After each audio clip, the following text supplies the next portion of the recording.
isa ngayon na nagba-viral, no, sa social media, yung about sa na sabi niya na mas totoo po ba yun yung sinabi niyo na mas corrupt yung yung administrasyong Duterte kaysa sa ngayong administrasyong ni Marcos ni PBBM.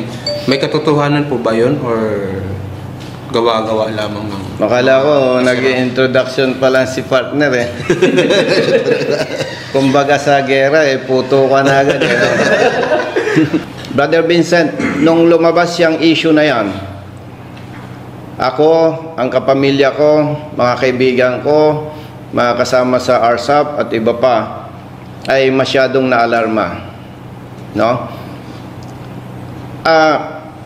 Itong issue na sinasabi sabi daw ni Colonel Busita, mas corrupt ang dating administration kumpara sa ngayon. Hindi ko pwedeng pagkumparahin ang dating administration at saka yung ngayon.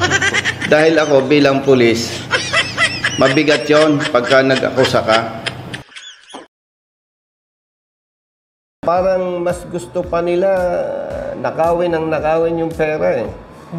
So ang hirap sa parte ko kasi engineer ako, pinalaki ako ng parents ko na dapat ganito ka, dapat ganito ka.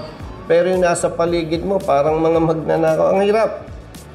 By the way, in fairness dito sa administration ha, itong latest ha, hindi na kasing corrupt dati noon. Dati corrupt talaga. Ngayon, yung budget ng facilities, ng buildings, construction, na-utilize na properly. Unlike before. No, paglilinaw yan, no?